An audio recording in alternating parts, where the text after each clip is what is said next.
Hi guys, you've arrived at left-hand liberation. The exercises and ideas in this video are going to transform your relationship with the instrument.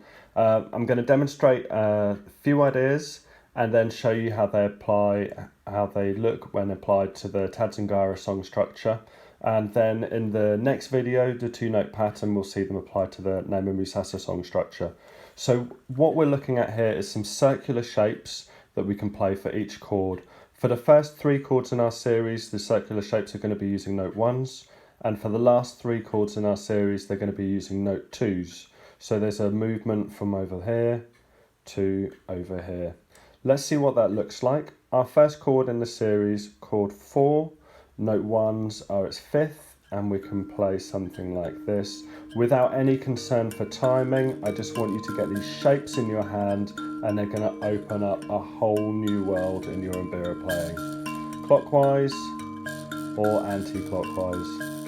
Excellent. So that's our first chord. We've also got a note 1 up here. I'll bring that in a little bit later, but let's just look at circular shapes for now.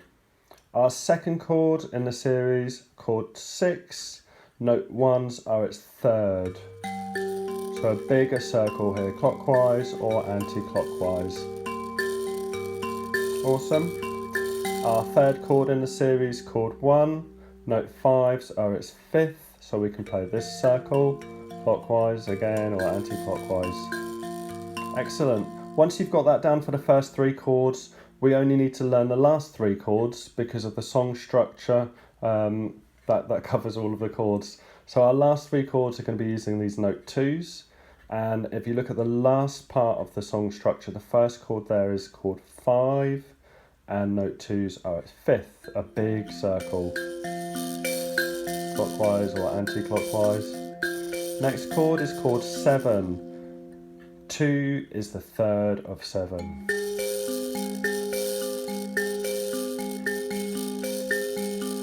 And the final chord, chord 2, 6 is the fifth of 2.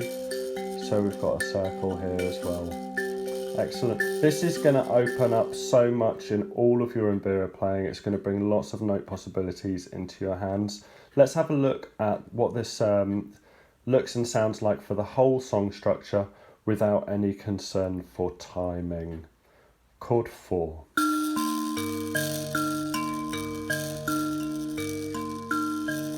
Chord 6. And chord 1.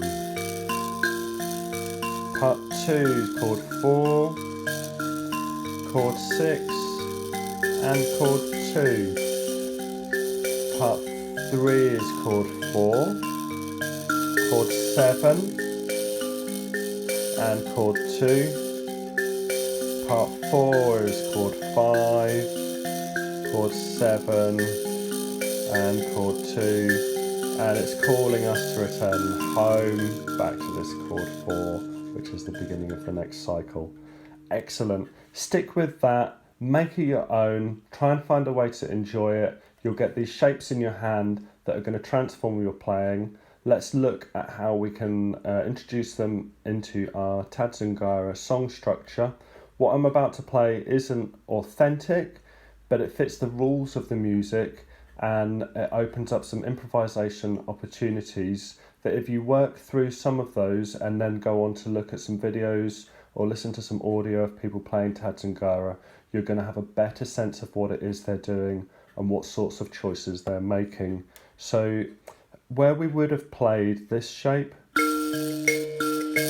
so just sticking on our note 4s, I'd like you to choose from all of the note options we've now got, from our circular shape and that extra one up here. So we could instead play something like this, or something like this, or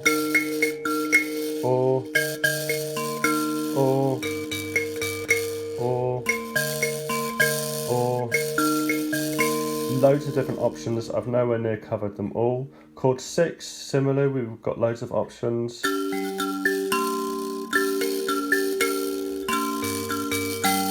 I'm going to go through the whole song structure now, just picking and choosing. In my right hand, I may go from our basic pattern and our cascade. I may choose some note options that we've already got there. and you'll hear some of the possibilities that you've now got available to you.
Oh, I just did something a little bit different there in the left hand, sorry.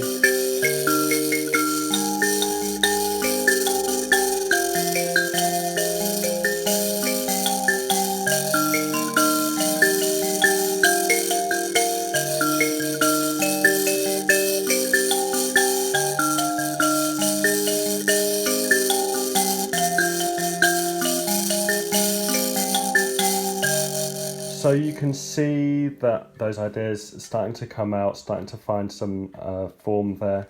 I hope you enjoy this. It's transformational because you've now learnt some shapes, some note options for 6 of the 7 possible chords. The only one we haven't covered is chord 3, whose 5th is note 7 and whose 3rd is note 5. And you'll notice that none of those notes are 1s or 2s.